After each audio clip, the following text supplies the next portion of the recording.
Jonathan hizo un pacto con la familia de David. Capítulo 20. David huyó de Nayot de Ramá y fue a quejarse a Jonathan. ¿Qué he hecho? ¿Cuál es mi falta? ¿Qué pecado he cometido contra tu padre para que trate de matarme? Jonathan le respondió: De ninguna manera morirás. Mi padre no hace nada, importante o no, sin notificármelo. ¿Por qué habría de encubrirme este asunto? No puede ser. Pero David le aseguró con juramento: Ciertamente tu padre sabe que te caigo bien y pensará que no se entere de esto Jonathan para que no se entristezca. Pero te juro por vida del Señor y por vida tuya que estoy a un paso de la muerte. Jonathan respondió a David: Haré lo que quieras. David le replicó: Mañana es luna nueva y se supone que yo voy a sentarme a comer con el rey. Pero si me permites, iré a ocultarme en el campo hasta la tarde de pasado mañana. Si tu padre nota mi ausencia, le dirás: David me pidió con insistencia que le dejara ir a su pueblo de Belén, porque se celebraba allí el sacrificio anual para todo el clan. Si dice: Está bien, estaré a salvo. Pero si se enoja, entonces entenderás que está decidido a hacerme el mal. Debes hacerme este favor y guardar el pacto sagrado que hice contigo. Pero si soy culpable, mátame tú mismo. ¿Para qué llevarme con tu padre? Jonathan respondió: Ni lo pienses. Si me doy cuenta claramente de que mi padre está decidido a hacerte el mal, ¿acaso no te lo voy a decir? Preguntó entonces David: ¿Quién me hará saber si tu padre te contesta airadamente? Jonathan respondió: Vamos afuera, al campo. Ambos salieron al campo. Jonathan dijo a David: Por el Señor, Dios de Israel, te juro que a esa hora, mañana o pasado mañana, averiguaré las intenciones de mi padre para contigo, y si son buenas, te lo haré saber. Si él tiene intenciones de dañarte, que el Señor me castigue. Si no, te lo hago saber y te dejo ir sano y salvo. Que el Señor esté contigo como lo estuvo con mi padre. Si todavía yo vivo, te portarás conmigo con la bondad propia del Señor. Si yo muero, te portarás siempre bondadosamente con mi familia, aun cuando el Señor borre de la faz de la tierra a los enemigos de David uno por uno. Así, Jonathan hizo un pacto con la familia de David y éste dijo: Que el Señor pida cuentas a mis descendientes si no guardan esta alianza. De nuevo Jonathan hizo jurar a David por la amistad que le tenía, porque lo amaba como a sí mismo. Después Jonathan le dijo: Mañana es luna nueva y se notará tu ausencia, pues tu asiento estará vacío. Al tercer día descenderás y te irás entonces al lugar en que te habías escondido el día de aquel suceso y te sentarás cerca de la piedra que señala el camino. Yo, por mi parte, voy a lanzar 3 flechas para ese lado, como si tirara al blanco. Entonces mandaré al criado, diciéndole que vaya a buscar esas flechas. Si le digo: Mira, las flechas están más acá, recógelas, entonces puedes venir. Quiere decir que estás a salvo, no hay peligro. Te lo juro por el Señor. Pero si le digo: Las flechas están más allá, entonces deberás alejarte, porque el Señor te manda que te vayas. Respecto al compromiso que hemos hecho tú y yo, sea testigo el Señor para siempre entre nosotros. David se escondió en el campo. Llegó la fiesta de la luna nueva y el rey se sentó a la mesa a comer. El rey se ubicó en su asiento, como acostumbraba hacerlo, junto a la pared. Jonathan se colocó enfrente, Abner se sentó junto a Saúl y el sitio de David quedó vacío. Saúl no dijo nada ese día porque pensó: será de casualidad, no estará puro y no se habrá purificado. Al día siguiente de la luna nueva, el segundo día, el lugar de David permaneció vacío y Saúl preguntó a Jonathan: ¿Por qué no habrá venido a comer ni hoy ni ayer el hijo de Jesé? Jonathan contestó: Me pidió con insistencia que le dejara ir a Belén. Me dijo: Déjame ir, por favor, porque a nuestra familia tiene un sacrificio familiar en el pueblo y mi propio hermano me lo ha ordenado.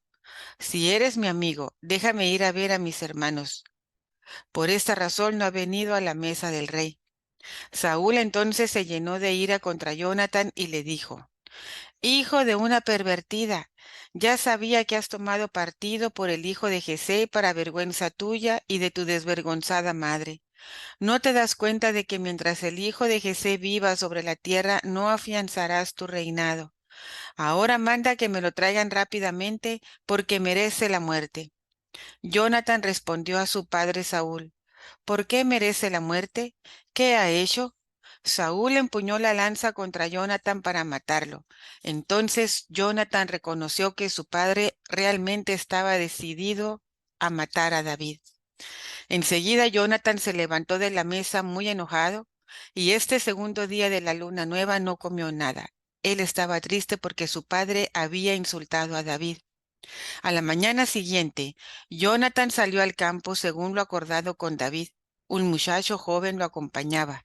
Dijo al muchacho: Corre a recoger las flechas que voy a lanzar. Mientras el muchacho iba corriendo, Jonatán lanzó la flecha más allá de él. Cuando el muchacho llegó donde estaba la flecha lanzada por Jonatán, éste le gritó: La flecha está más allá, ¿no es cierto? Le volvió a gritar al muchacho: Corre rápido, sin parar. El muchacho recogió la flecha y regresó con su señor, sin sospechar nada. Solo Jonatán y David lo sabían. Jonatán dio sus armas al muchacho y le dijo: Debes llevarlas a la ciudad. Cuando el muchacho se fue, David salió del lado sur y se postró 3 veces con el rostro en tierra. Luego se abrazaron ambos, llorando mucho. El llanto de David fue más intenso. Jonatán dijo a David: Puedes ir tranquilo, porque los dos hemos jurado el nombre del Señor, que Él sea testigo entre tú y yo, y entre mi descendencia y la tuya para siempre. Reflexión.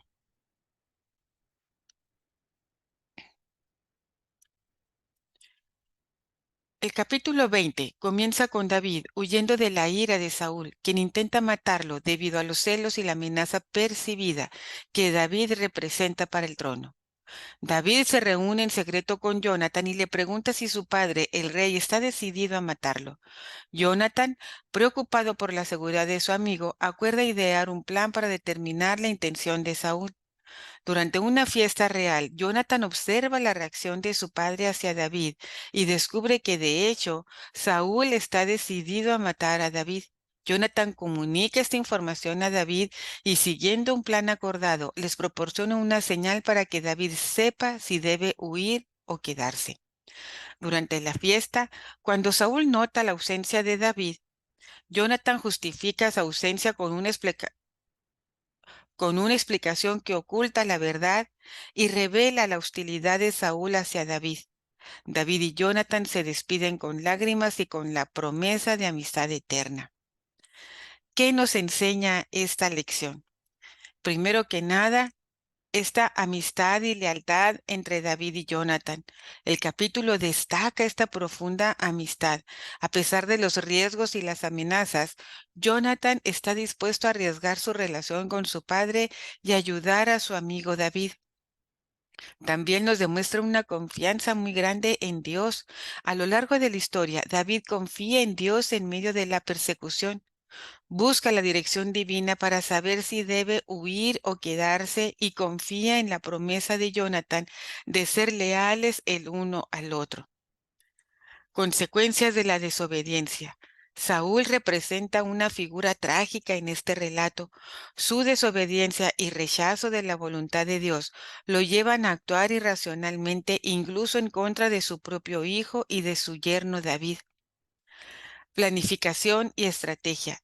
El capítulo muestra la importancia de la planificación y la estrategia en situaciones difíciles. Jonathan y David idean un plan para evaluar la intención de Saúl y para comunicarse de manera segura. Valor para decidir.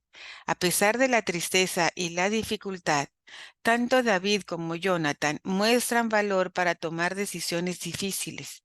Jonathan elige estar del lado de su amigo, incluso en contra de su propio padre.